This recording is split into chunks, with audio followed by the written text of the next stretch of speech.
빌립보는 사도 바울이 쓴 편지로 감옥에서 기록한 옥중서신입니다. 그런데 그 내용을 보면 구구절절이 기쁨과 감사로 가득 차 있습니다.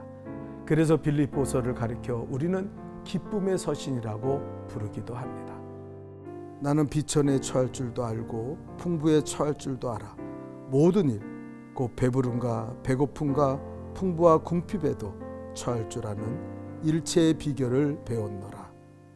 사도 바울이 어려운 형편 속에서 기뻐하고 감사할 수 있던 그 비결은 무엇입니까? 첫째는 그는 자족하기를 배웠노라 말씀하고 있습니다. 본문 11절에 보니까 내가 궁핍함으로 말하는 것이 아니라 어떠한 형편이든지 나는 자족하기를 배웠노라 말씀하고 있습니다. 여러분, 기쁘고 행복한 삶을 살기 원한다면 우리는 자족하기를 배워야 합니다. 그 자족하는 마음은 무엇을 말합니까? 소망을 하나님께 두는 마음입니다. 로마의 휴일이라는 영화로 거기에 출연해서 일약 세계적인 스타가 된 오드리 헵번을 아실 것입니다. 그는 배우로서 큰 성공을 거뒀습니다.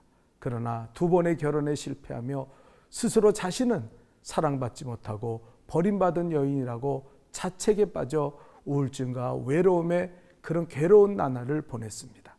설상가상으로 그는 직장암에 걸려 시한부 인생을 살게 됩니다. 그런데 어느 날 1988년 3월에 유니세프의 요청에 의해서 그는 친선대사로 활동을 하기 시작합니다. 에티오피아, 수단, 방글라데시아, 소말리아 등 내전을 겪는 지역을 그는 돌아다니면서 어린 생명들을 돌보는 일을 하면서 그의 인생은 완전히 달라집니다. 성공과 인기만을 추구하고 살 때는 마음에 깊은 병이 들었으나 자선활동을 통하여 자신을 향한 하나님의 뜻을 깨달았을 때 그녀는 너무나 행복하고 기쁨의 삶을 살게 된 것입니다. 사도 바울이 감옥에 갇혀서도 기뻐하라, 다시 말하노니 기뻐하라 말씀하신 것은 바로 소망을 주님께 두고 살았기 때문입니다. 기뻐하며 사는 비결 두 번째는 뭡니까? 일체의 비결을 배웠노라 사도 바울은 말씀하고 있습니다. 12절을 읽어볼까요? 나는 비천에 처할 줄도 알고 풍부에 처할 줄도 알아.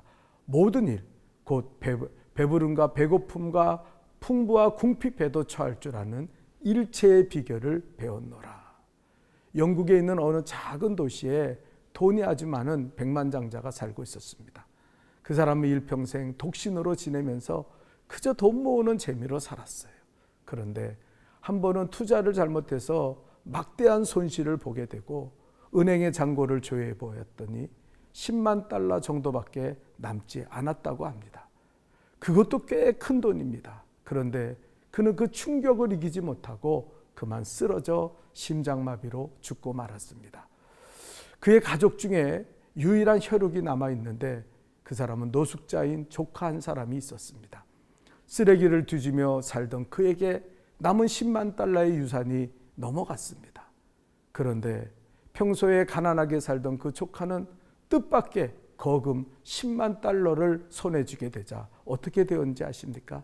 너무나 놀라서 그도 충격을 이기지 못하고 심장마비를 일으켜 죽고 말았다는 것입니다.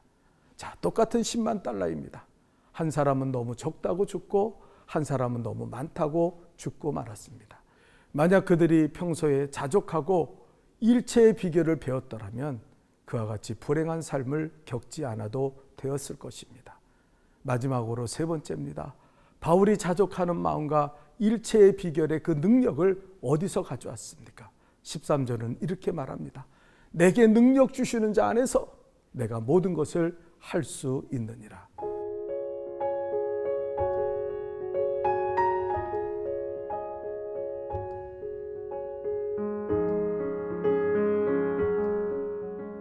우리도 본문의 바울처럼 내게 능력 주시는 자 안에서 내가 모든 것을 할 수 있다는 분명한 신앙의식을 가지고 살아야 합니다. 자신의 능력이나 힘으로 일하는 것이 아니라 능력 주시는 하나님 안에서 믿음으로 나가면 우리는 얼마든지 코로나19도 이겨내고 기쁨의 삶을 살아가게 될 줄 믿습니다.